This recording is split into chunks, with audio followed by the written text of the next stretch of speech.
Game changer సినిమాలో ఉంది bro అన్న. నేను గేమ్ చేంజర్ అనే సినిమా ఏంటంటే మన డైరెక్టర్ శంకర్ గారి మీద హోప్ తోని మార్నింగ్ బెనిఫిట్ షో చూద్దామని చెప్పేసి వచ్చిన అన్న. Early morning 4 o'clock benefit show చూద్దామని చెప్పేసి వచ్చిన. నిజంగా శంకర్ గారు ఏంటంటే నిజంగా ఆయన డైరెక్షన్ లో ఇచ్చి పడేసారు అన్న. అంటే బ్యాక్గ్రౌండ్ స్కోర్ మ్యూజిక్ పరంగా కానీ స్టోరీ పరంగా కానీ, స్టోరీ ఏంటంటే అవుట్డేటెడ్ స్టోరీనే కావచ్చు, కాకపోతే ఏంటంటే ఈ స్టోరీ నెపం ఏంటంటే అన్న ఒక సామాన్యమైనటువంటి ఐఏఎస్ ఆఫీసర్ పొలిటికల్ మామూలుగా రూలింగ్ పార్టీలో ఉండేటటువంటి వాళ్ళ మాట వినకపోతే ఏ రకంగా టార్గెట్ చేస్తారు, ఏ రకంగా టార్గెట్ చేసి తొక్కేయాలని చెప్పేసి చూస్తారు అని నేను స్టోరీ నిపంతో చూపించారన్న. కాకపోతే వాళ్ళని కూడా ఏ రకంగా అడ్డుకున్నాడు, వాళ్ళని కూడా ఏ రకంగా ఎదుర్కొన్నాడు, వాళ్ళని ఎదుర్కొని ఏ రకంగా సమస్యల్ని సాల్వ్ చేసుకుంటూ ముందుకెళ్ళిన స్టోరీ నిపంతో ఒక్కొక్క సీన్ కి విలన్ కి ఇటు హీరోకి ఇద్దరికి మధ్యలో కొన్ని ధమ్కి సీన్స్, కొన్ని డైలాగ్స్, నిజంగా చాలా పవర్ఫుల్ డైలాగ్స్ రాసిండన్న. నిజంగా శంకర్ గారు నిజంగా ఇచ్చి పడేసినని చెప్పి చెప్పుకోవచ్చు. బ్యాక్గ్రౌండ్ స్కోర్ మ్యూజిక్ పరంగా చూసుకుంటే అన్న, తమను ఏం బ్యాక్గ్రౌండ్ స్కోర్ మ్యూజిక్ కొట్టిండన్న. ఆ జరగండి జరగండి అనే సాంగ్ కి థియేటర్ లో ఆన్ స్క్రీన్ మీద రామ్ చరణ్ ఫ్యాన్స్ ఆడియన్స్ అందరూ ఆన్ స్క్రీన్ మీద వెళ్ళి డాన్స్ చేస్తున్నారు. ఒక్కళ్ళు కూడా ఏంటంటే ఆ 10 నిమిషాలు సీట్లలో కూర్చోలేదన్న. లాస్ట్ క్లైమాక్స్ సీన్ అన్న అసలు ఎవరు ఊహించని కూడా ఊహించలేదు. అసలు ఆ విలన్ ఏందన్న, ఆయన సరిపోదా శనివారం అనే సినిమాలో చూసిన, ఇంతకుముందు 2-3 సినిమాలలో చూసినాను ఆయనని. ఈ సినిమాలో కూడా ఏంటంటే ఇంతకుముందు చేసిన 2-3 సినిమాల్లో మించిపోయే లెవెల్లో ఏంటంటే హీరోని డామినేట్ చేసే లెవెల్లో అసలు ఆ ఫైటింగ్ సీన్స్ పోటాపోటీగా ఏం పెట్టిండన్న. అసలు ఆ ఫైటింగ్ సీన్స్ గాల్లో ఎగిరెగిరి కొట్టుకునేటట్టుగా, జేసీబీలు తీసుకొచ్చి పోలింగ్ స్టేషన్ లో ఎక్కించేటట్టుగా, నిజంగా అసలు మామూలుగా ఇలాంటి సీన్ విజువల్స్ చూడాలని అంటే బోయపాటి సినిమాలలో ఎక్స్పెక్ట్ చేస్తాం, కానీ శంకర్ గారి సినిమాలో ఎక్స్పెక్ట్ చేయడం అని అంటే ఇది అసలు నిజంగా మైండ్ బ్లోయింగ్ అసలు. ఇంకోటి ఇంటర్వెల్ సీన్ ట్విస్ట్ అయితే ఎవరు ఊహించారన్న. ఆడియన్స్ అందరూ అని చెప్పి నోరు ఎల్లబెట్టేసారు. అసలు ఎవరు ఊహించని కూడా ఊహించలేదు, అంత పెద్ద ట్విస్ట్ ఉంది అసలు ఇందులో. అండ్ ఆఫ్టర్ ఇంటర్వెల్ అయిపోయిన తర్వాత ఒక 20 minutes రామ్ చరణ్ గారికి అంజలి గారికి ఇద్దరికి మధ్యలో ఉండేటటువంటి కొన్ని ఎమోషనల్ సీన్స్ కూడా చాలా బాధాకరం అనిపించినాయి అన్న. బాధాకరం అనిపించినా కానీ ఒక రకంగా స్టోరీ పరంగా చూసుకుంటే అవుట్డేటెడ్ స్టోరీనే కావచ్చు, కానీ చూడాల్సిన సినిమానే, చూడదగ్గ సినిమానే అన్న. ఏంటంటే ఒకటే ముక్కలో చెప్పాలనంటే ఒక పొలిటికల్ మాస్ బ్యాక్డ్రాప్ ద్వారాగా నడుచుకుంటూ వెళ్ళిపోయింది అన్న స్టోరీ. ఓవరాల్ గా మూవీ పరంగా చూసుకుంటే నాకు ఒక్కటి మెయిన్ డిసప్పాయింట్ ఎక్కడ కలిగిందంటే అన్న, సాంగ్ ఏంటంటే ఇది మన నువ్వు నా పక్కన ఉంటే నా హైరానా అని చెప్పేసి సాంగ్ ఉంది కదా, ఆ సాంగ్ ఎప్పుడు వస్తుందా, ఆ సాంగ్ ఒకసారి థియేటర్ లో ఎక్స్పీరియన్స్ చేద్దామని చెప్పేసి పోతే అది లాస్ట్ కి వచ్చేసరికి సినిమా కంప్లీట్ అయిపోయింది. అరే సినిమా యాక్టింగ్ పరంగా అంతా బాగానే చేసిండు కానీ ఈ సాంగ్ రాకపోవడం ఏందబ్బా అని చెప్పేసి ఫుల్లీ డిసప్పాయింటెడ్ అన్న. Really fully disappointed. కానీ ఓవరాల్ గా స్టోరీ పరంగా చూసుకున్నా, మామూలుగా ఇంటర్వెల్ బ్యాంక్ పరంగా చూసుకున్నా, స్టార్టింగ్ లో ఏంటంటే స్టార్టింగ్ లో ఒక ట్రైన్ సీన్ పరంగా చూసుకున్నా, రామ్ చరణ్ గారి గ్రాండ్ ఎంట్రీ మాత్రం నిజంగా అర్పుల్ కేకలతోని మారుమోగిపోయి థియేటర్ మొత్తం దద్దరిల్లిపోయింది అన్న. మామూలుగా one of the best movie ఈ సంక్రాంతి బరులు వచ్చిన సినిమాలలో one of the biggest blockbuster hit మూవీనే అన్న గేమ్ చేంజర్ అయితే. 100% నేనైతే ఆ విషయంలో గ్యారంటీ ఇస్తా. శంకర్ కంబ్యాక్ అంటారు మరి? శంకర్ గారు కంబ్యాకే అన్న. శంకర్ గారు ఖచ్చితంగా ఒక మంచి కంబ్యాక్ ని తీసుకొని వచ్చారని చెప్పేసి చెప్పుకోవచ్చు. సినిమా పొలిటికల్ పరంగా పవన్ కళ్యాణ్ నిజ జీవితంలో జరిగిన కొన్ని సీన్స్ ఉన్నాయంటారా, నిజమేనాది? కొన్ని సీన్స్ కాదన్నా, నాకు 4-5 సీన్స్లలో పవన్ కళ్యాణ్ గారు ఎదుర్కొనేటటువంటి సిచ్యువేషన్స్, ఇక్కడ గేమ్ చేంజర్ సినిమాలో రామ్ చరణ్ గారు ఫేస్ చేసినటువంటి సిచ్యువేషన్స్ చాలా చూసినాను నేను. ఇంకోటి సీఎం గా ప్రమాణ స్వీకారం చేద్దామని నేను వెళ్ళే టైంలో మామూలుగా ఈయనని సీఎం కానియకూడదని చెప్పేసి ఏ రకంగా అడ్డుపడి తొక్కేయాలని చెప్పేసి చూసిర్రు. ఏ రకంగా ఈయన ఏంటంటే రిసిగ్నేషన్ లెటర్ కోసం ఒక మెట్టు దిగి కాంప్రమైజ్ అయినా కూడా ఈయనకి ఏంటంటే ఈయన ఐఏఎస్ జాబ్ ని ఈయనకి ఇవ్వకుండా అపాయింట్మెంట్ లెటర్ ని చింపేసి డస్ట్బిన్ లో పడేసేసి చాలా జరిగినాయి అన్న సినిమాలో. ఏంటంటే మనం స్టోరీ లీక్ చేస్తే బాగుండదు. మీరు ఏంటంటే నేను చెప్పేదానికంటే మీరు వచ్చి థియేటర్ లో ఆన్ స్క్రీన్ మీద చూస్తే ప్రతి ఒక్క ఆడియన్స్ ఎవరు కూడా డిసప్పాయింట్ అయితే గారన్న.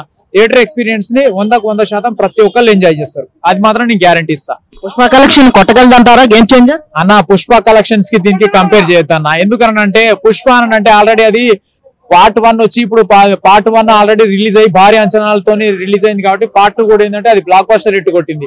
ఇదేంటంటే పార్ట్స్ లెవెల్ గా డివైడ్ కాలేదు. ఓన్లీ అదేంది మన రామ్ చరణ్ గేమ్ చేంజర్ అని చెప్పేసి ఫ్రెష్ గా వచ్చిండు కాబట్టి దాని రిజల్ట్ ఏ రకంగా ఉంటది, ఏ రేంజ్ వరకు వెళ్తుంది అనేది ఇంకొక 2-3 days లో మనకు జాతకం మొత్తం బయటపడిపోతుంది. అప్పటి వరకు మనం ఏం చెప్పలేమన్నా. కరెక్టే అన్న, కరెక్టే. గేమ్ చేంజర్ అని చెప్పేసి మామూలుగా చెస్ బోర్డులు పెట్టిండు అన్న. మామూలుగా ఇట్లా రౌండ్ గా క్లాక్ వైజ్ గా పెట్టిండు కదా. ఇప్పుడు మామూలుగా అసెంబ్లీలో మనము చుట్టూ కూర్చునే విధానం ఎట్లయితే ఉంటుందో ఆ కూర్చునే విధానం ప్రకారంగా అట్లా సెట్ చేసేసేసి ఆ గ్రాఫికల్ పరంగా గేమ్ చేంజర్ అని చెప్పి పెట్టిండు. టైటిల్ కి తగ్గట్టుగా సరైన న్యాయమే జరిగింది. కంటెంట్ కూడా మంచి పవర్ఫుల్ కంటెంట్ తోనే తీసుకొని మన ఆడియన్స్ ముందుకు తీసుకొని వచ్చారన్న. ఓవరాల్ గా మూవీ పరంగా చూసుకుంటే పర్వాలేదు, చూడొచ్చు అన్న. ఒక 2-3 సార్లు చూసినా గానీ ఆడియన్స్ ఎవరైతే మాక్సిమం డిసప్పాయింట్మెంట్ అని అనిపించే సినిమా అయితే కాదన్న ఇది. ఈ సంక్రాంతి బరిలో డాకు మహారాజు సంక్రాంతికి వస్తున్నాం, ఈ కలెక్షన్ పరంగా గేమ్ చేంజర్ కొట్టి పర్వాలేదంటారా? అంటే అన్న డాకు మహారాజు సంక్రాంతికి వస్తున్నాం అని అంటే అవి సినిమాలు ఇంకా రిలీజ్ కాలేదు అన్న. అంటే వాటిని మించిపోయే లెవెల్లో ఆ సినిమాలు ఉంటాయో, లేకపోతే ఈ అన్ని సినిమాలు సమానంగా ఈక్వల్ గా పబ్లిక్ టాక్ తెచ్చుకొని అన్ని 3 సినిమాలు హిట్లు కొడతాయో అనేది చెప్పలేమన్నా. ఆ సినిమాలు ఇంకా 2 సినిమాలు అవి రిలీజ్ అయితేనే కానీ మనం చెప్పలేము. కాకపోతే ఈ సినిమా మాత్రం పర్వాలేదు, బెస్ట్ అని చెప్పేసి చెప్పుకోవచ్చు. ద బెస్ట్ యాక్టింగ్ ఇచ్చేసేసి ఆడియన్స్ అందరికి ఒక బెస్ట్ కంటెంట్ ని మనం ముందుకు తీసుకొని వచ్చారని చెప్పేసి అయితే చెప్పుకోవచ్చు అన్న. ఆ విషయం గేమ్ చేంజర్ రేటింగ్ ఎంత ఇస్తారన్నా? 3.5 ఇస్తా అన్న. ఓవరాల్ రేటింగ్ 3.5 ఇస్తా. ఎందుకనంటే ఆ సాంగ్ ఒకటి రిలీజ్ చేయకపోవడము, ఇంకోటి సెకండ్ హాఫ్ లో ఏంటంటే ఆఫ్టర్ 20 మినిట్స్ అయిన తర్వాత ఒక 15 మినిట్స్ కాస్త ల్యాగ్ చేసిండు, అదొకటి. దానివల్ల ఈ 2 డిసప్పాయింట్లు తప్పితే ఇంకెక్కడ కూడా డిసప్పాయింట్ అనేది అయితే ఏమనిపించలేదు అన్న. గేమ్ చేంజర్ నేషనల్ అవార్డు వచ్చింది అంటారా? నేషనల్ అవార్డు అని చెప్పేసి అంటే మనం డిసైడ్ చేయడానికి ఉండదన్న. నేషనల్ అవార్డు అని చెప్పి మనం డిసైడ్ చేయడానికి ఉండదు. ఇప్పుడు ఏంటంటే మనము ఓవరాల్ గా చూసుకుంటే ఏంటంటే స్టోరీ పరంగా చూసుకుంటే అవుట్డేటెడ్ స్టోరీ. కాకపోతే ఏంటంటే మా ఫైటింగ్స్ పరంగా చూసుకున్నా, డాన్స్ పరంగా చూసుకున్నా, బ్యాక్గ్రౌండ్ స్కోర్ మ్యూజిక్ పరంగా చూసుకున్నా, కొన్ని ఎమోషనల్ సీన్స్, ఎలివేషన్ సీన్స్ చూసుకున్నా, అన్ని రకాలుగా చూసుకున్నా ఇంట్రెస్టింగ్ విజువల్స్ చాలా వరకు ఉన్నాయి. మరి కొన్ని సినిమాలు ఏంటంటే నెగిటివ్ టాక్ ఏంటంటే యావరేజ్ టాక్ తెచ్చుకున్నా కానీ కలెక్షన్స్ ల పరంగా మంచి కాసుల వర్షం కురిసినాయి. ఈ సినిమాకు కూడా అట్లా జరిగే అవకాశాలు ఉన్నాయని చెప్పేసి నాకు పూర్తి విశ్వాసం ఉందన్న. గేమ్ చేంజర్ సినిమాలో ఉంది బ్రో గేమ్ చేంజర్ సినిమా చూడడం జరిగింది బ్రో. ఇప్పుడే థియేటర్ ముందు చేస్తారు ఆల్ చేంజర్, ఇప్పుడు వచ్చిన గేమ్ చేంజర్ సినిమా మాత్రం వేరేలో ఉంది. శివుడు ముందు రాస్తారు ఓంకార్, సినిమా డైరెక్టర్ శంకర్. చిన్నప్పుడు చూసిన సినిమా పేరు ఆర్య, సినిమాలో ఉన్నాడు ఎస్జే సూర్య. సినిమా మాత్రం వేరేలో. ముఖ్యంగా రామ్ చరణ్ చెప్పాలంటే హీరో గారు యాక్టర్, అప్పన్న క్యారెక్టరైజేషన్ కానీ, ఐఎస్ క్యారెక్టర్ కానీ బాగుంది.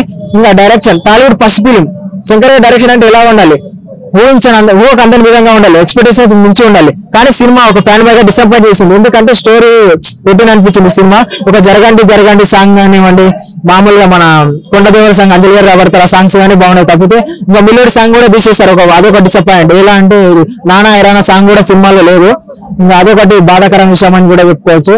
ఇంకా మన రామ్ చరణ్ యాక్టింగ్ అయితే యావరేజ్ అని చెప్పుకోవచ్చు. రంగస్థలంలో ఉన్న మెప్పించినంత యాక్టింగ్ దీంట్లో మెప్పించలేకపోయాడు. మరి ఇంకా ముఖ్యంగా అయితే సినిమాని రామ్ చరణ్ కోసం చూడాలి.